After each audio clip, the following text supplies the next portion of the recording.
popular impressions of the Hanoverians have rarely been that positive. George I, it is usually thought, was a dull, middle-aged man with a somewhat unsavoury past who remained closely tied to his German homeland. George II was an uncultured disciplinarian.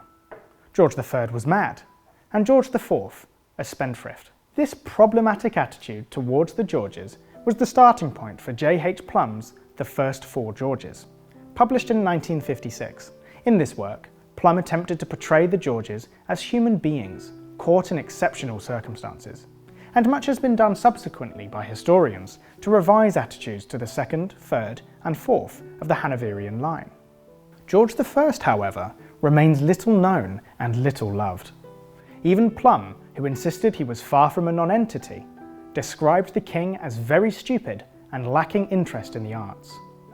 This chimed with impressions circulated in the 19th century that George was interested in England only for what it could offer him, rather than the other way around.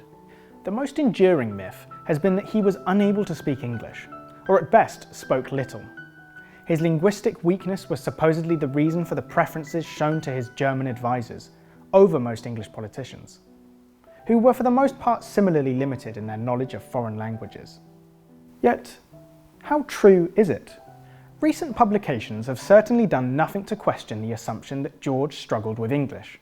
Tim Blanning insists that George was handicapped by his rudimentary knowledge of the English language, while Tracy Borman claims that this manifested itself in George's preference for easier-to-follow ballets and pantomimes. However, back in 1978, in her seminal biography of George I, Ragnald Hatton concluded that when the king arrived in England, his knowledge was not as limited or non-existent as once believed. Hatton detailed how prior to his accession, one correspondent writing to George in English flattered his command of the language, and how Robert Harley, future Earl of Oxford, writing in 1710, insisted that George possessed an English heart. Was this just the flattery of courtiers, or an indication that George had more than a smattering of English by the time he took the throne? What is the evidence for the king's supposed ignorance of his new kingdom's language? A comment made by Lady Ferrers, complaining to a correspondent in August 1714 that the new king spoke neither French nor English, and consequently would not be very good company, was certainly wide of the mark. If nothing else, there is no doubting that he spoke French.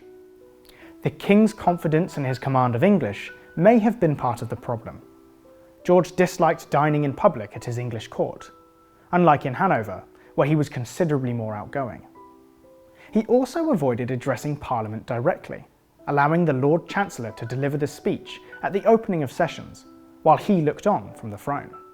By the 1720s, though, George had clearly made progress in the language.